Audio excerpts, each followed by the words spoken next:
SDM की तबीयत खराब नहीं थी, सरकार ने तबीयत खराब कराई उसकी। उनके पास संख्या बल है नहीं, सरकार के ताकत की वजह से पोस्टपोन कराने का काम कर सकते हैं। आज वाइस चेयरमैन का चुनाव था, एक बार फिर जो है स्थगित कर दिया गया है। कारण बताया कि एसडीएम की तबीयत खराब है। एसडीएम की तबीयत खराब नहीं थी, सरकार ने तबीयत खराब कराई उसकी। और क्योंकि सरकार की तरफ से प्रयास चल रहा है कि वो वाइस चेयरमैन अपना बनाए, उन्होंने दबाव बनाने के प्रयास भी किए होंगे, लेकिन हमारे जो मेंबर हैं वो बहुत मजबूत हैं। हमारे पास संख्या है, उनके पास संख्या बल है नहीं, सरकार के ताकत की वजह से पोस्टपोन कराने का काम कर सकते हैं। एक बार करा लिया, 2 बार करा लिया, अब और कितनी बार कराएंगे। हर हालत के अंदर इंडियन नेशनल लोकदल पार्टी का वाइस चेयरमैन बनेगा, सरकार को मुंह की खानी पड़ेगी। बार बार स्थगित क्यों करवा रहे हैं कि सिर्फ इसीलिए आप इसको लेकर के सिर्फ बातचीत करेंगे सरकार से? सिर्फ इसीलिए हमें विधानसभा में पूछूंगा ये बात है जी कि तुम कितने दिन एसडीएम की तबीयत खराब रखोगे। आखिर चुनाव तो होगा कि नहीं होगा। अगर कोई और रुकावट पैदा करेंगे तो फिर मैं हाई कोर्ट चला जाऊंगा, कोर्ट से तो आदेश हो ही जाएंगे 1 मिनट में। चुनाव की प्रतिक्रिया को सरकार ज़्यादा समय तक नहीं रोक सकती। इन्होंने तो, इनकी नीयत कभी ठीक रही नहीं। पंचायत के चुनाव कितने लंबे समय तक इन्होंने जानबूझ करके टाले, नगर पालिका नगर परिषद के चुनाव कितने लंबे समय तक टाले, आखिर मुंह की खानी पड़ी। पंचायत के चुनाव में इससे भी ज़्यादा बुरा हाल होगा इनका। पंचायत के चुनाव में तो मैं ये मान के चलता हूँ कहीं इनका एक मेंबर भी नहीं जीत करके आएगा। और इस इशू को विधानसभा में 8 तारीख को बाकायदा तौर पे मुख्यमंत्री से पूछूंगा। मंत्री से पूछने की जरूरत नहीं मुझे इस मामले, मुख्यमंत्री से पूछूंगा कि क्यों पोस्टपोन कराया, किस लिए कराया। एसडीएम की कल रात तक तबीयत बिल्कुल ठीक थी, सुबह मेरे से बात हुई है तब बिल्कुल ठीक थी।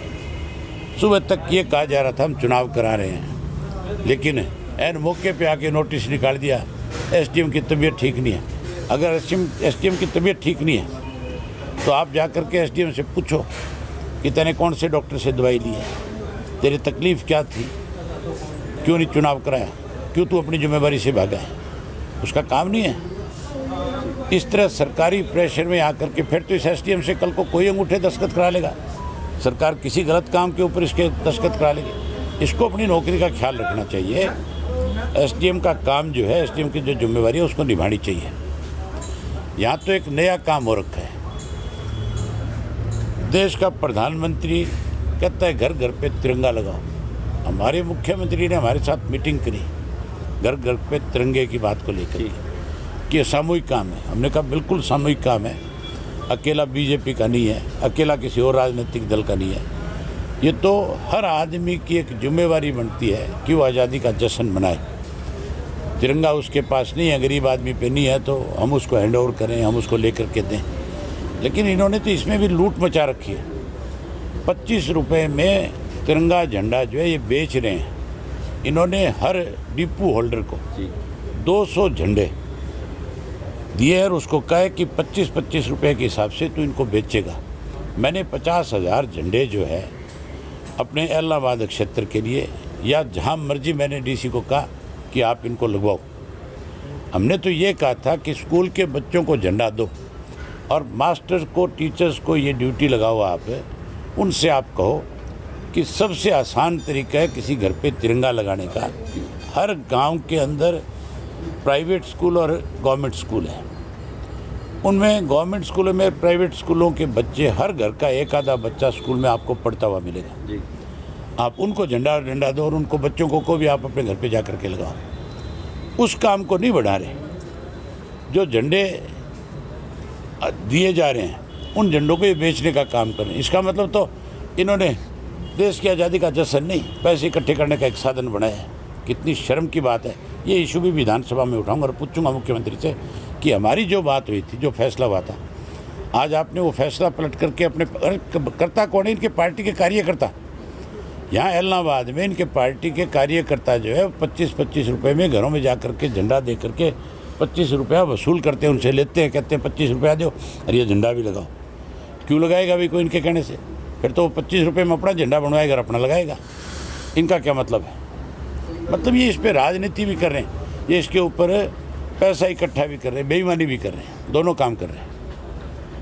जल भराव होया पड़ा है पूरे इलाहाबाद, पूरे हरियाणा प्रदेश में जहाँ जहाँ बरसात हुई है, ये मुद्दा भी नो डिस्ट्रिक्ट इफेक्टेड है इससे जी। मैंने इसके लिए कॉलिंग दे रखी है, मेरी कॉलिंग शायद इसमें मंजूर भी होगी जी। जब ये विधानसभा का टाइम आएगा मैं नो डिस्ट्रिक्ट की बात करूँगा। मेरे लिए एक अकेला इलाहाबाद नहीं, मेरे लिए पूरा प्रदेश है। प्रदेश के लोगों की कहीं कोई सरकार अनदेखी करती है तो फिर मुझे, मेरी पार्टी को अपनी जिम्मेवारी निभानी पड़ती है। हमने स्पेशल गिरदावरी की मांग करी है और विधानसभा में भी इसी बात पे जोर दूंगा कि जिन लोगों ने कपास की फसल जो ख़राब हो गई थी, जिसकी बुआई कर दी, उन लोगों की भी गिरदावरी स्पेशल करा करके उनको भी मुआवजा दो।